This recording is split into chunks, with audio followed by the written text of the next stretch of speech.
Yo, what is up, Sexy's Crazy Rabbit here, and today we're going to be doing top 5 Black Ops 3 Zombies wall weapons. Now this is all my personal opinion, and you guys might have a completely different opinion, which is totally fine, so let's go ahead and get this shit started. Coming in at number 5 is going to be the M8A7. Now this is actually a very powerful weapon. It's going to be a 4-round burst weapon, and even when you pack punch it, it's going to stay a 4-round burst weapon. Now this weapon, for me, I really just never grab it. The only reason I just don't ever grab it is because this weapon is a headshot weapon. You have to aim for headshots with this weapon. If you're aiming for the body, you're kind of just wasting your time because it's a burst weapon and its fire rate isn't that fast. So when you're aiming for that body, it's going to take you a little bit longer than any other weapon, since this weapon is actually a burst weapon. So this weapon is definitely a headshot machine. So there's really no such thing as hip fire. You actually have to aim down your sights and aim for the head with this weapon, or else you're kind of just going to be wasting your time and wasting ammo. So that's why it's number 5 on this list, is because really, unless you're aiming for headshots, you're not doing anything. But when you aim for headshots, the thing is a monster. It's a very powerful weapon, and that's why it's actually on this list.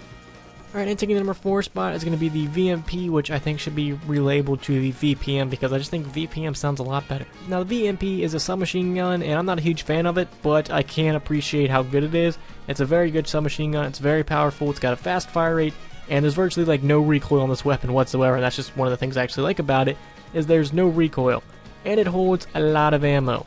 Now the one thing that I just don't like about it is it's not really that strong. Similar to the M8A7, this weapon is a headshot weapon, so you gotta aim for headshots. If you're aiming for the body, it's gonna take you a lot longer than a lot of other weapons, mainly because it's a submachine gun and it's just not as powerful. But since it's a submachine gun, you're gonna be able to take down zombies a lot faster, and that's one of the good things about the VMP. But to me, I just really don't like it. I don't know why. It might just because it's not powerful enough, but there's just something about this weapon to me that I just don't really like it. I mean, I get it on early rounds just because of where it's located in the giant. I just always grab it and then I switch it off to some other weapon eventually when I get up there. But to me, this weapon is a good early round weapon, but if you're starting to go for far rounds, you're kind of going to want to switch it out for something else. Alright, and taking the number 3 spot is going to be the HVK. Now, the HVK and the VMP, I really had a tough time deciding what should go where. I honestly had to sit down and think, okay, what should go where, because I honestly just couldn't figure it out. But after I thought about it for a while, I eventually decided that the HVK should actually go here. Now, similar to the VMP, I'm just not a huge fan of the HVK. I don't know what it is about this weapon and zombies, but I just don't really ever grab it. I just don't know why. Maybe it's because its location, but there's something about this weapon that really just turns me off of it. It might be its fire rate, might be actually how it sounds, or might be just the overall feel of it. There's just something that I don't like about it. But similar to the VMP, I can actually appreciate the weapon for what it is. Now the reason I gave this the 3 spot and not the 4 spot is because you can actually shoot the zombies in the body and they're going to go down a lot quicker than the VMP. Now I know this is just because this is an assault rifle and it's a lot stronger, but still, when you're taking down zombies, you want a weapon that's going to kill a zombie and kill a zombie fast. And that's just what the HVK can do. It's got a really good fire rate, it holds a lot of ammo, and it's not too bad of a hip fire weapon, doesn't really have any recoil. Overall, on paper, this weapon is just probably like the ideal weapon, but to me, I just don't know what it is about this weapon. Can any of you guys explain this? When I'm playing zombies, and it's either between this weapon or like the KN-44 or like a box weapon or something, I just always choose the other weapons. I just really can't tell what it is about this weapon, but it just really turns me off for some reason. I don't know, maybe you guys know in the comments. Do you guys like this weapon? Because I appreciate it as a weapon, but I just really don't like playing with it. Alright, and taking the number 2 spot is going to be the KN-44. Now the KN-44 is definitely one of my favorite wall weapons. It does a really good amount of damage. It does really not that much recoil. Overall, it's similar to the HVK in where it's just a really good weapon.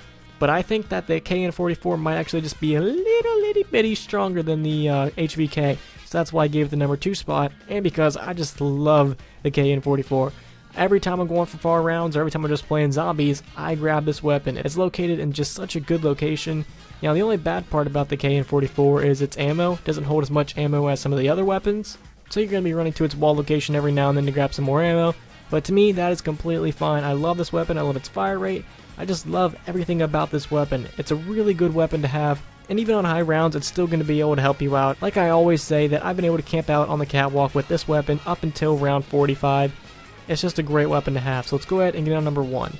Alright, and taking the number 1 spot is going to be the Vesper. Now, I love the Vesper. When I first started playing zombies, I never grabbed this weapon, mainly just because of where it was located on the wall. It wasn't really located in an ideal position. But when I actually started using it, I came to appreciate how good this weapon is. Now, the thing that I look for in a weapon is how fast is it going to kill the zombie that's in front of me. I don't care how much ammo it holds, I don't care how fast the fire rate is, I don't care how much the recoil is, I just want to kill whatever's in front of me quick. And that's exactly what the Vesper is good for. It's going to kill some zombies, and it's going to kill them quick. It doesn't really have the world's greatest recoil and doesn't really carry that much ammo, but it's going to kill whatever's in front of me super quick, and that's just what I want in a wall weapon. Even on round 50, this weapon is still going to take out some zombies even without a double pack-a-punch. This weapon is a fantastic weapon, and honestly I always hear people be like, oh, the Weevil's the greatest weapon in zombies. In all honesty, I'm on Team Vesper, man. This Vesper is absolutely amazing. I think this might be one of the best weapons in the game, like taking out like the Draken and all these other great weapons like the SVU and stuff. I think the Vesper might definitely be one of the best wall weapons in zombies history. I just absolutely love this thing. If only it didn't have that recoil and the low ammo, it would probably be even better. But this is all just my opinion, and you guys might have a completely different opinion, which is totally fine. So put it in the comments what you think should have went where, and if you guys could, please leave a like and subscribe if you haven't already. Peace.